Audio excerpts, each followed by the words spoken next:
নমস্কার। আজ আবার চলে এলাম একটা নতুন গল্প নিয়ে। সঙ্গে আছেন আমার বাবা, উনি শোনাবেন। যে পার্ট টুটা নিয়ে আসার কথা ছিল সেটাই নিয়ে আসলাম। সঙ্গে আছেন আমার বাবা, দেখুন, শুনতে থাকুন, সঙ্গে থাকুন। ঘটনা হচ্ছে আমাদের গ্রামেরই। আমি খুব ছোট, তখন থেকেই এসব কিছু জানতামই না। হঠাৎ একদিন আমাদের সীমানা পার হয়েই একটা মন্দির আছে। সেই মন্দিরে পাশে ফুল গাছ টাছ আছে। আমাদের সীমানার ভিতর একটা স্কুলও ছিল, বাচ্চাদের স্কুল।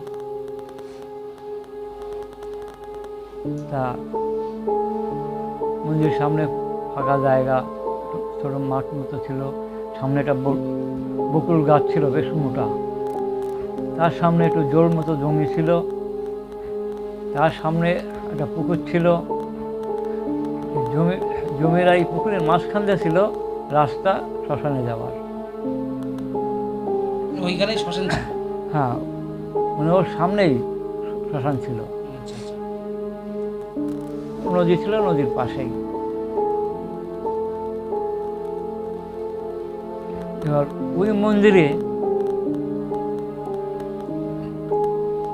রাত্রে শঙ্খবাদ্য, কেউ থাকতো না, এমনি পুজো হতো, আরতি হতো, ঘন্টা বাজত, অথচ কেউ নেই মন্দিরে। রাত দিয়ে ওখানে রাখি আসতে হতো।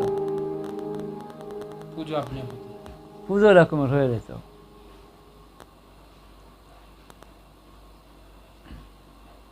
এবার এই পুজোটা হতো যখন আমরা ছোট, আমরা অত জানতাম। আমরা সন্ধ্যার সাথে সাথে চলে যেতাম বাড়িতে খেলে দিলে। হঠাৎ একদিনকে একজনে খুলনা থেকে আসতে একটু দেরি হয়ে গেছে। দেরি হয়ে গেলে দেখে যে বিরাট মোটা বড় একটা শোল মাছ রাস্তার উপরে লাফাচ্ছে। রাস্তার উপরে, মানে বকুল গাছটার নিচয়। তা প্রথমে একটু ভয় পেয়ে গেছিল, গিয়ে দাঁড়ায় গেছে। দাঁড়ায় যাওয়ার পরে দেখছে যে মাছটা নড়ছে, লাফাচ্ছে এরকম করে। কিন্তু লাফাচ্ছে, কিন্তু এরকমের আড়াআড়িভাবে মাছটা রয়েছে। সামনে জলটা অল্প জল আছে, ওই দিকে যাওয়ার চেষ্টা করছে, মাঠের দিকে। হ্যাঁ, মাঠটা জলটার দিকে। এবার ও কাছাকাছি চলে এসছে, কিন্তু মাছটা ঝট করে ওই জলটাই নেমে গেল। নেমে যাওয়ার পরেই মাছের আর কোনো খবর হলো না। আর খুঁজে পাইনি না, মাছ আর দেখতে পায়নি।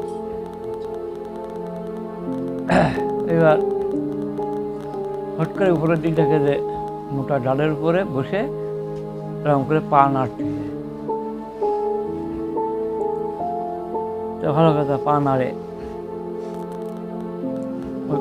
আবার মন্দিরের সামনের দিক দিয়ে গিয়ে একটু ঘুরে পার হয়ে চলে যায়। ওরা আর কিছু বলেনি। ওরকম আর একদিন ওরকমের আর একজন বয়স্ক মানুষ, তাকেও ওরকম দেখাইছে। এবং সে আবার ব্রাহ্মণ মানুষ। সে মানে জমেনিও তাতে, ও ওই জায়গাতেই যাবে। তা বসে যাই, যা ছেড়ে যা। শট চলাচলি দেওয়ার পরে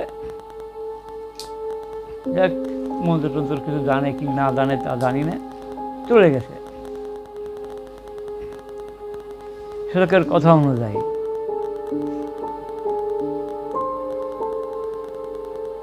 তারপরে যাক এরকমের 2-5 জন দেখতে দেখতে দেখতে দেখতে তখন ওই যে ভদ্রলোক ব্রাহ্মণ মানুষ, বয়স্ক খুব, ওই লোক একদিন আমাদের কাছে গল্প বলতে লাগে। আচ্ছা। তখন আমার শোনা, এই কাহিনীগুলো তার কাছ থেকে শোনা। রাত্রি 12টার সময় সংগঠনী হয়, ঘন্টা বাজে, কাঁসার বাজে, আরতি হয়। মন্দিরগুলো কি বাবা এখনো আছে বাংলাদেশে? হ্যাঁ হ্যাঁ হ্যাঁ, কিন্তু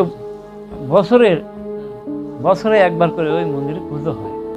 আপনি না, ঠাকুর মশাই দিয়ে পুজো হয়। ঠাকুরমশাই। সেদিন কোনো রকম কোনো অসুবিধা হয় না, কারো কোনো দেখা হয় না সেখানে। গ্রামের লোকজন সবই থাকে, কোনো অসুবিধা হয় না। কিন্তু মুশকিল হচ্ছে যে একটাই, ওই যে শ্মশানটা আছে, ওই শ্মশানে একটা ঘোড়া ছিল। ঘোড়া আচ্ছা। এবং যার মাথাটা নেই, মাথা নেই না। আর একটা মানুষ ছিল যার পিঠির উপরে চলতো, ঘোড়ার উপরে, তারও মাথা নেই। আচ্ছা। ওই জায়গাতে সময় আসবে, টকবক টকবক শব্দ হবে, কারো কোনো ক্ষতি করেনি, সোজা চলে যাবে তার ইচ্ছা মতো, আবার সে রিটার্ন আসবে, এসে গন্তব্য জায়গায় পৌঁছে যাবে, শ্মশানেই থাকবে। তা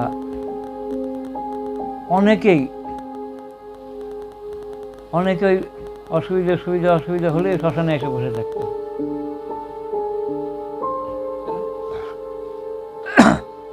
ওই কোনো রকম কোনো অসুবিধা হলে অনেকেই শ্মশানে আসতো, এসে শ্মশানে বসে থাকতো। তারাই বলতো যে এর মতো শান্তি আর নেই।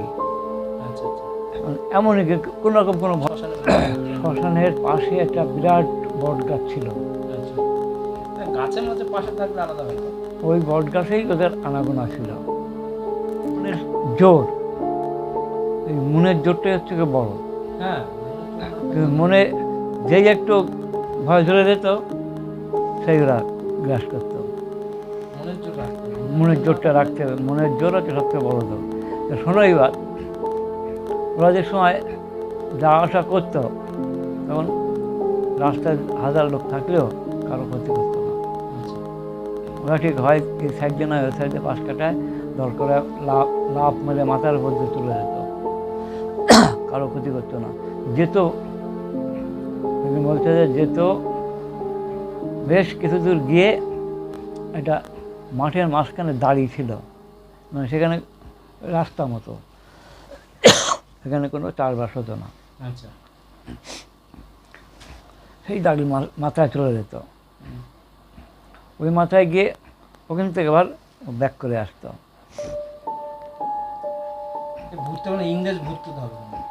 এখন ঘটনা হচ্ছে যে এইটাই, এই জিনিসটা আস্তে আস্তে বহু লোকে দেখে, ঘোড়াটা লোকটা।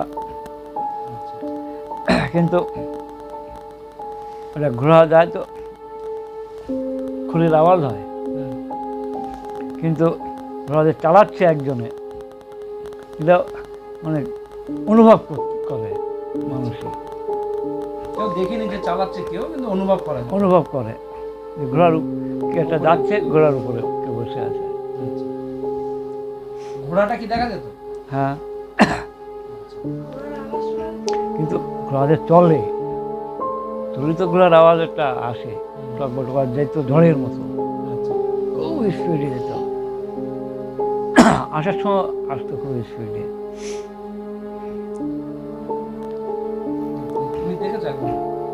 আমি দেখিনি, তখন তো তুমি ছোট। আর আমি তো সন্ধ্যে হলেই ঘরে ঢুকে যেতাম, আর পরের দিন সকালে হলে বেরোতাম। এখনো বাংলাদেশে এখনো মনে 2-4 জায়গায় দেখা যায়, অনেক লোক বলে বাংলাদেশে এখনো ভূত দেখা যায়, ইন্ডিয়াতে তো নেই বললেই চলে না, বরাবরই কম। কিন্তু হ্যাঁ, হান্টেড জায়গা যে সমস্ত আছে, যেমন মনে করো আছে না, যেমন রাজস্থানে প্রচুর পরিমাণে কিন্তু ভূতের, কারণ যেখানে নমস্কার, আজকে গল্প এই পর্যন্তই ছিল, শেষ হয়ে গেল। যদি গল্পটা শুনে ভালো লাগে অবশ্যই লাইক শেয়ার করবেন, আর সঙ্গে থাকুন। নেক্সট এপিসোড খুব শিগগিরই নিয়ে আসছি, খুব তাড়াতাড়ি আবার দেখা হচ্ছে। নমস্কার।